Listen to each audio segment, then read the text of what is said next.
Someone wanted to lose weight quickly, safely, drastically. What would they severely eliminate? The carbs. Someone wanted to conquer cancer. What would they quite drastically drop? The carbs. Someone wanted to conquer their diabetes. What would they drop? The carbs. Can high carbohydrate diets lead to cancer and heart diseases? This is a question that more people should be asking. While carbohydrates have long been considered an essential part of a balanced diet, recent studies suggest that high-carb diets may have serious health consequences. Consuming large amounts of refined carbohydrates can spike blood sugar levels, leading to insulin resistance, inflammation, and weight gain, all of which are risk factors for both heart disease and cancer. In today's video, Dr. Barbara O'Neill will help us explore the science behind this concept. If you're concerned about your health, this video will be very helpful. By the end of this video, you will understand how diet affects your health in ways you have never imagined and what you can do to make it go right. We've become high carbohydrate consumers. Whether I'm in England or Scotland or Australia or America, high carbohydrate consumers. The most popular breakfast food is cereal. We know it's popular because there's a whole aisle devoted to it in the supermarket. And it's very popular because people don't have to cook. All they have to do is open the packet, pour it into a bowl, pour milk on it, goes like wet tissue paper, it's down the hatch quickly and they're out the door. Because so many people are going to bed late because of technology usually. And so they wake up with not much time before they have to get out the door and to work, so they want a quick breakfast. Other foods with the highest carbohydrate content include pasta, pizza, potatoes, cakes, rice, and sugar. Aren't these all our favorites? High-carb food trends are on the rise in many Western countries, driven by the popularity of processed foods, fast food culture, and convenience.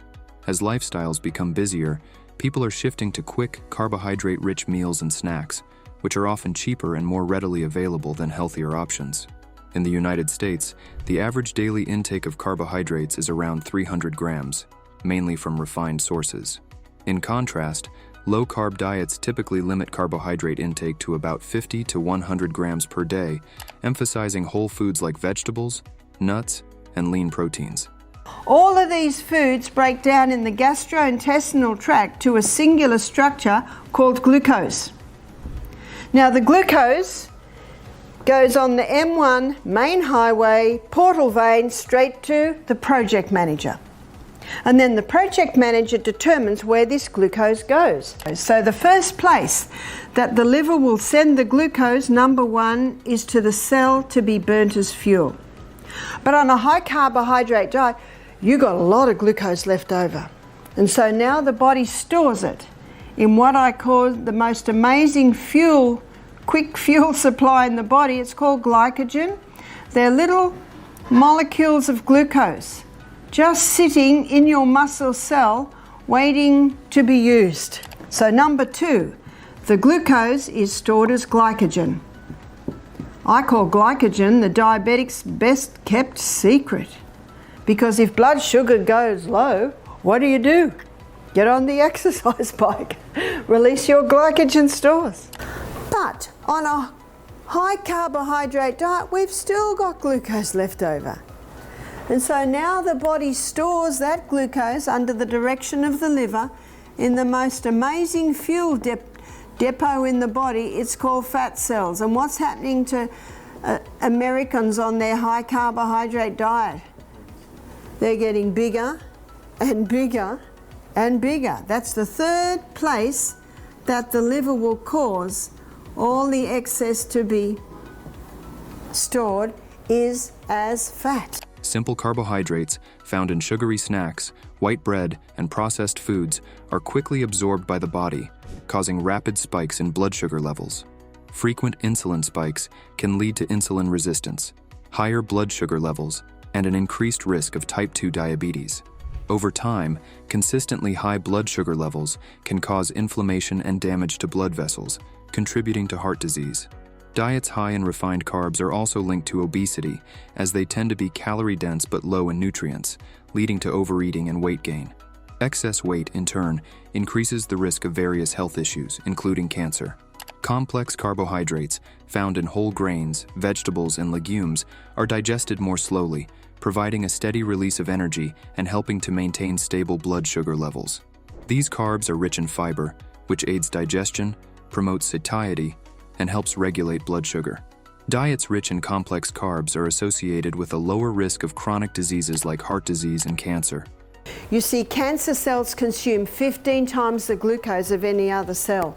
Cancer cells are living up here in this very fast pathway, not giving much energy, don't have to have oxygen. Cancer cannot survive in the presence of oxygen. You see, Dr. Atkins discovered that all his cancer patients were going into remission. I don't know whether he realized at the time of writing his book or the time of his death, the full ramifications of that. As Dr. Holland says in the book, The Germ That Causes Cancer, when you deprive cancer cells of glucose, they self-destruct. We've had some very impressive turnarounds of people stopping all carbs. In fact, you'll see this in my book, but I suggest if someone has cancer, no fruit for 6 weeks. Very little carbohydrates for 6 weeks. It's designed to give a sledgehammer knock to cancer cells. Cancer cells use a lot of glucose, up to 15 times more than normal cells. They need this extra glucose to make energy quickly and to build the materials needed for their rapid growth and uncontrolled division. Normally, cells produce energy in a very efficient way using oxygen, creating about 36 units of energy ATP from one molecule of glucose.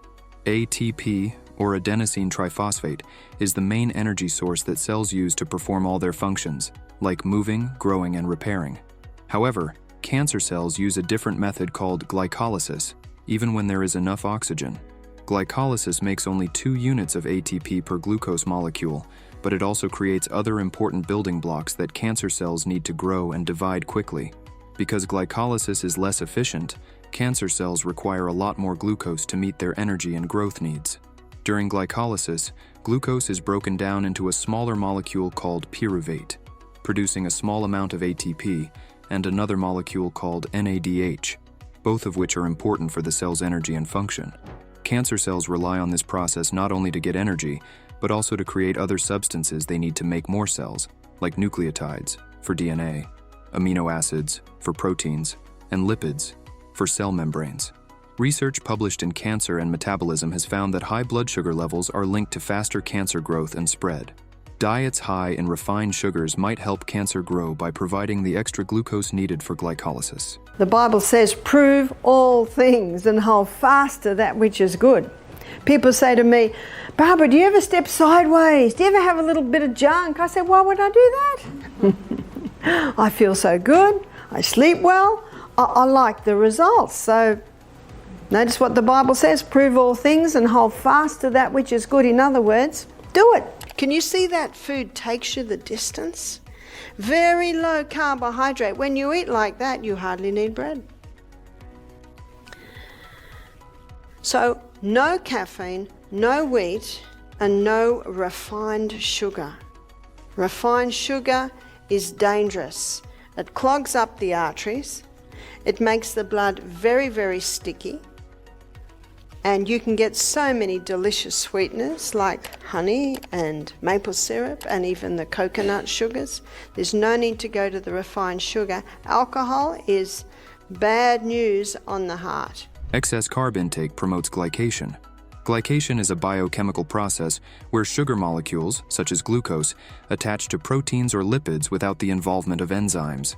This process forms harmful molecules called advanced glycation end products that can accumulate in the body and contribute to various health issues including cardiovascular disease and neurodegenerative disorders. There is a common misconception that cholesterol is bad for health. However, cholesterol is a vital substance in the body, necessary for the formation of cell membranes, production of hormones, and synthesis of vitamin D and bile acids. Cholesterol in the blood is carried by lipoproteins, primarily low-density lipoprotein, LDL, and high-density lipoprotein, HDL. LDL is often labeled bad cholesterol because high levels can lead to plaque buildup in arteries, increasing the risk of atherosclerosis and heart disease. However, not all LDL is harmful. It's the small, dense LDL particles that are more likely to cause problems. HDL, known as good cholesterol, helps remove excess cholesterol from the bloodstream, transporting it back to the liver for excretion. Higher levels of HDL are associated with a lower risk of heart disease. Now, Dr. Robert Atkins knew that science. So he looked at himself getting this, what we call spare tire. So he decided to do an experiment on himself. He decided to stop all carbohydrates. What did he eat? He ate a lot of vegetables, okay? A lot of people don't realize that, with the exclusion of the potato. So he was eating a lot of fiber. And he knew also that the gastrointestinal tract needed to move through the next two food groups. He ate a lot of meat, butter, cream, cheese, eggs. So there was his protein. And meat, butter, cream, cheese, eggs was also supplying another food group, which was fat. The Atkins diet is a low-carbohydrate, high-fat diet that can help prevent heart disease by significantly improving cardiovascular risk factors. This diet lowers triglyceride levels and increases high-density lipoprotein or HDL cholesterol, which aids in removing cholesterol from the bloodstream. Additionally, it can alter the size of low-density lipoprotein or LDL particles from small dense types to larger, less harmful ones. The Atkins diet also reduces inflammation, a major contributor to heart disease, and enhances insulin sensitivity, which helps in better blood sugar control and reduces the risk of type 2 diabetes. Supporting studies show that low-carb diets can improve these markers of heart health, highlighting their potential in reducing the risk of heart disease.